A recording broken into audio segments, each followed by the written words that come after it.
Welcome, Agent. If you don't have a plan, just think on your feet.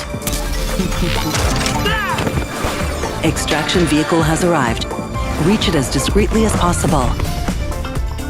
Deceive Inc. is set in a world where governments were prohibited from having intelligence services. So intelligence services became either freelance or the stuff of companies. Deceive Inc. is one such company. Spies are at the center of this game. The idea as we design agents is that they are the best of the best at what they do. They come from a lot of different backgrounds.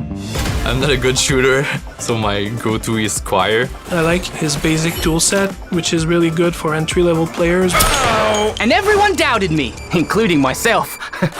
Chavez is a legend in the spy world. He's done a ton of missions. You can see him as kind of the action movie hero.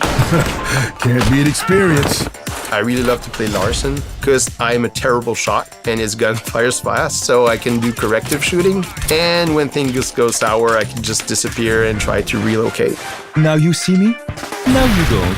Poof. I also love Madame Chou. She's powerful and enigmatic, and it's just a really cool vibe. Never bet against me. Cavalla, she's a detective. He sniffs out every enemy agent, but the thing with me is that I end up sniffing out everyone, but then I get killed because I can't capitalize on it. I'll get you next time. And then you have the NPCs, which are the people that you'll see the most. NPCs are what makes the game work. Without the NPCs, you couldn't hide in plain sight. You're always trying to blend in a crowd. And I think that's the fun part. You can disguise yourself as anyone. Does the NPC make me think he might be a player? Does that NPC fool me enough to think that it's not a player? It's really fun to do. What are you doing here? Then there's Iris, which is our artificial intelligence character, which is pretty much the narrator of the game. Cover lost. You are now sticking out like a sore thumb. Iris is a complex one. They are the center of Deceiving. We also want to really build Iris as the player's eyes and ears, pretty much. So they're always there, no matter the spy you choose. Everything about this game reeks style and super fun, engaging moment-to-moment gameplay. The forms are very more realist, but the textures and the colors are very bright, and we also add a little edge to all the shapes that kind of makes them pop. It's the classic spy fantasy. You're in a mansion at night. There's kind of that banquet going on, an auction going on. For Silver Reef, you're underwater in a hotel, that international location, kind of more close quarter with closer fights. Each of the maps has its own villain, and they all have very specific stories and reasoning and motives. Stop right there, criminal scum. I think just the gadgets are a great example of that little toy that we want to be able to interact with a lot of different things in the kind of sandbox of the game.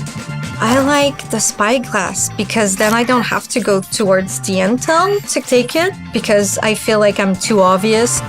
The bouncing mat is an all-star classic. I'm a sucker for traversal and mobility, so having a tool that lets you bounce up or just push people away.